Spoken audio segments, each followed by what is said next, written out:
Hi everyone, this is the Beer Watcher. It is September 21st, 2018, and I am on a German web camera that's facing the north. You can show that the camera faces the northwest. I've got two cameras. In fact, I'm going to show you what appears to be this one's facing the northwest. This camera's facing the west. So what appears to be a perfectly normal sunny day. Very little clouds, there's no rain, and something funny appears on the lens. Now, this little bitty distortion here really starts to grow. You know, I would think to myself, I really would. I would think, you know, that's a spider web, right? That sounds like a good explanation. Until it disappears. Look at this thing grow on the lens. It's really bizarre, right? Everybody just wants to think with their normal think brain that this is nothing normal. We just don't like to think abnormal, man. I get it. It's called cognitive dissonance. And this shows up. What the heck is that? That is an incoming planet. And we have a lens array that's hiding it. All right, go any further in this video, let me show, for the sake of those that don't know, the lens array. It was something I discovered in July 7th, 2016. I don't know if you can make this out, but this was the time lapse that I captured and made the discovery at, you can see down here on the bottom, at 2 years ago. And the setting sun would pass in front during a time lapse. I thought these were planets. Now I know that they are ultra thin lenses created by JPL, installed by NASA, and we get this red lens petal effect. The reason why I show this is why we get the red that we're going to see in the next couple hours on the video, on the camera. Why we get the same thing. These lenses are not capable of filtering out the red light. Most lenses don't. The color red is a low frequency, very large magnetic field, which causes it to go very straight through mediums such as prisms or whatever is going to act as a light bending technology. Even like the lens you have on your glasses, prisms, anything, it goes straighter. It's a fact. Ultraviolet light is more sharper. It's a higher frequency, and it bends light can be bent more sharply. That's how we get rainbows in our sky, because of the different natures of the electromagnetic spectrum of the visible light spectrum. So this light goes through. In a nutshell, the red is a byproduct of this lens array. There's lenses in front of the sun simulator, and there are lenses behind the sun simulator, which allows us to continually look directly at the sun, bending the light around the sun simulator, and still admire the sun and its sunspots, because it uses a system called the Rochester cloaking system. So it basically, even the sun simulator is basically cloaked. We still see it. It's the evidence of it is the bright white light. The evidence of the sun simulator, the lens array, is the red lens petal effect. Let's keep watching now. We saw all that, because we're going to watch this object right here turn red. I believe it's turning red because the light of this incoming object, which is being obfuscated by the lens, as it approaches, the shadow gets bigger and bigger and bigger. It moves around a little bit. It could be being held there by satellites, cloaked drone ships. There's all kinds of things. Watch how it gets bigger. It almost disappears as 2200 hours go forward in time, and now we see the emergence of red light right here, because I think this object is emitting a light frequency that this lens array can't diffuse. The light red basically goes straight through it, and you still see the red, but it did filter out the other colors of the incoming planet. I've had so many videos about the lens array. And we're going to watch this system come in. Watch, this gets even more strange. Here comes another planet. It's going to come in from the left right here. Just for 1 minute. Let's look at that one. Big blob in the sky that suddenly appears. Don't let any of the trolls tell you that that was just a bug. It's just a bug. Because these bugs are getting bigger and bigger in the sky. And they do not sit there in the same spot. On multiple cameras, we get the flash of light. Check this out. This is where it gets strange. Go back and watch my other video about the lens array. It's some strange for you. Sooner or later, we can see this object. The shadows of the planets are going to be bigger than the lens arrays that hide them, and they're going to overshadow around the top of these objects. Look at this thing. I'm going to watch how it grows darker. There. See that? It just got significantly darker and darker. All right, little time lag here on the flare here. And then continue to see this orange dot. And it began appearing at 5 o'clock the previous day. And now we're entering into daylight hours. I don't believe this is quite visible with the naked eye. Our eyes just aren't as sensitive on these cameras. That perhaps it might have been visible at its darkest point, but it was such a short period of time. The sun is so bright. The sun's similar beating on your eyes. Most people aren't even paying attention to this. But I bet if you got some cameras, you would recapture this up. Look how it moved around. Okay, that's not a spot on the lens. Got to get you over that one.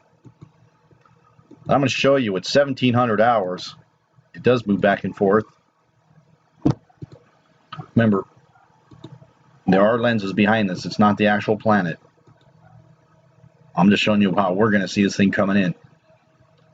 I got some ground footage from a submitted subscriber of where this looks like, and now it disappears. Okay.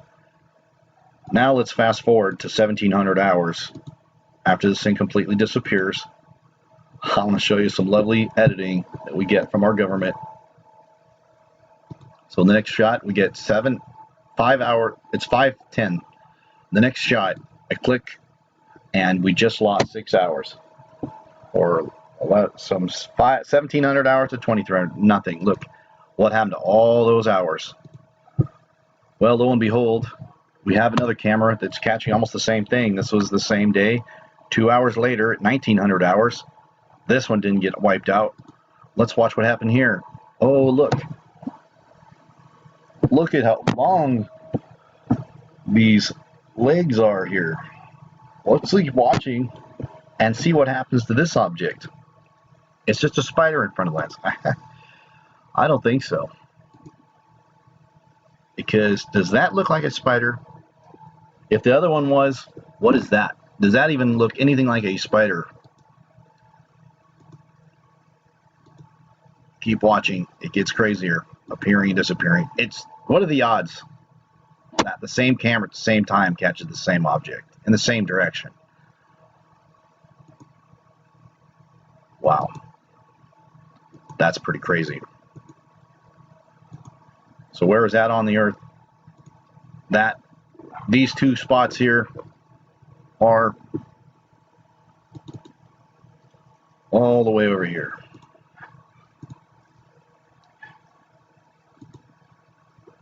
Here is the CERN LHC Hadron Collider, and the lake is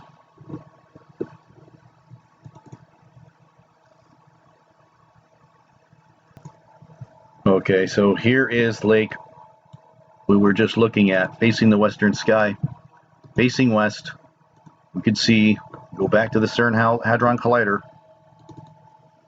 Will take us 360 miles away, facing the west.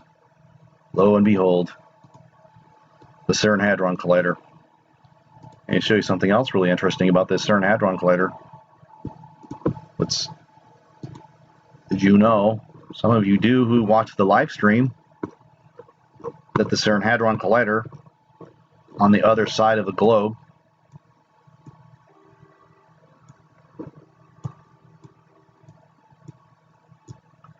is near New Zealand, and right here is the other side, and the nearest fault line right here. Does that place look familiar?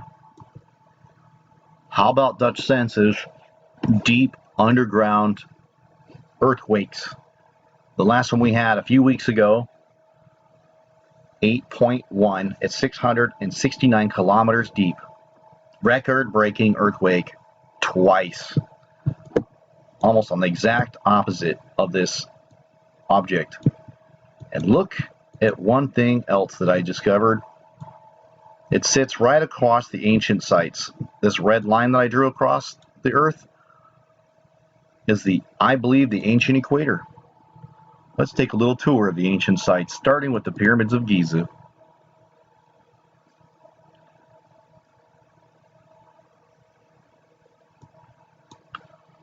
So here's the pyramids of Egypt. And then we have another ancient site in Algeria. It's a mountain range. Not all these are completely visible from the ground. How about Machu Picchu? Here's a well-known site.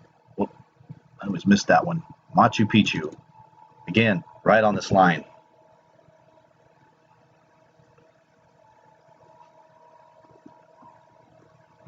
Machu Picchu. Yep.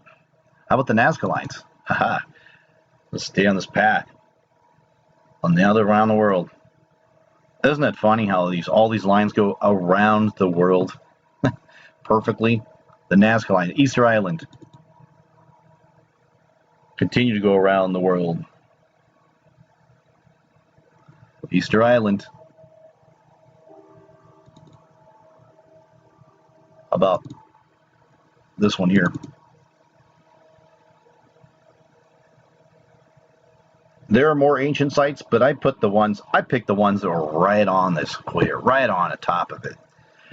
I believe these ancient sites were giant energy transducers that basically took the Earth's vibrational Schumann resonance waves and transmitted them into electrical power into the skies, where they flew their ancient aircrafts.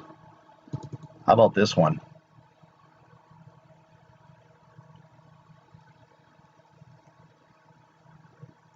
More ancient sites, right on top. More energy systems, more power plants of the ancient world.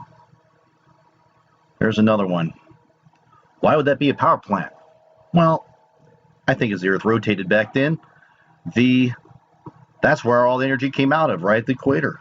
Where now the equator's moved. Here's another upside. The city of Ur in Samaria.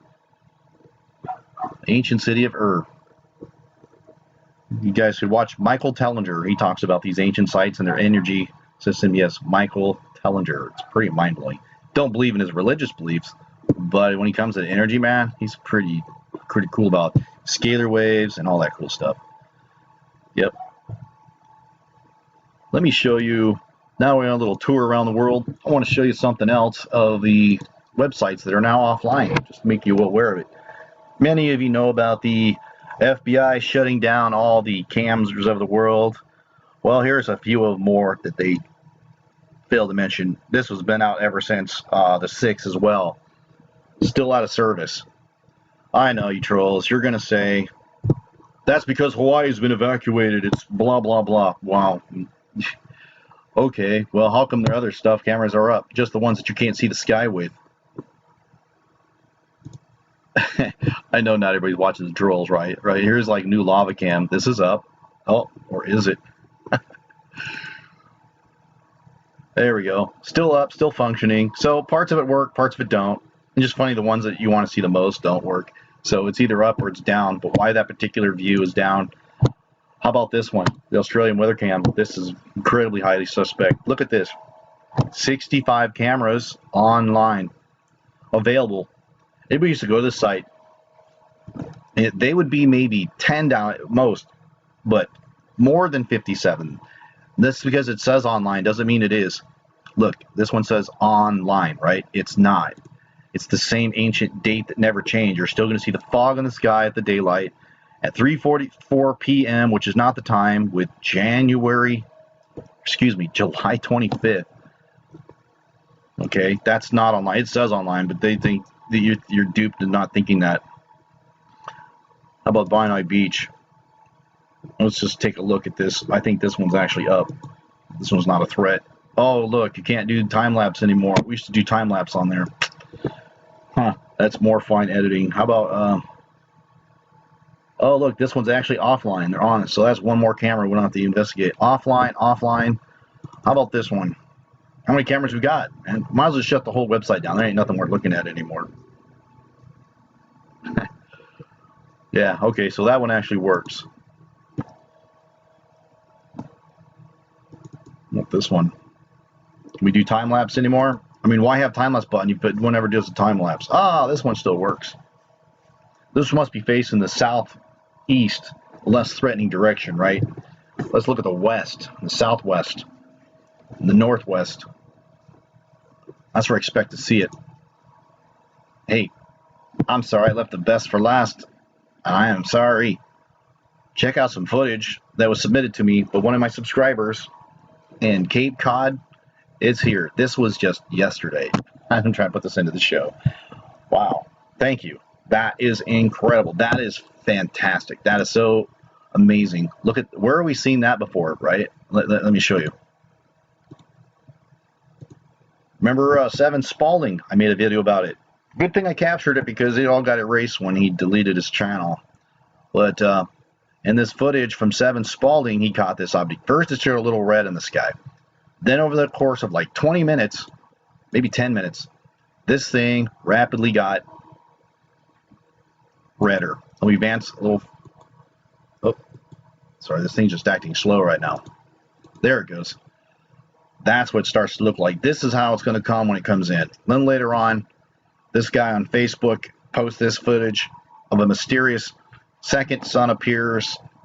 I do believe it was probably the Nemesis star. Here he is pointing at this thing.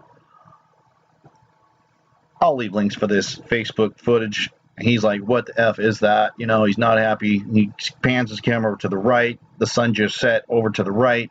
What the heck is going on over here, right? The sun set to the right. That puts this object in the south. If the sun's setting, that this thing's in the south. Then a little later on, MB3 reports this object here was submitted footage from a cell phone. You can tell by the format. Then a little later on, 2 weeks later, this red object emerges. And he makes a comparison. I don't know. But then we see this large dark object across the sky as well. Just a little history review. Thank you so much for watching. Have a blessed day.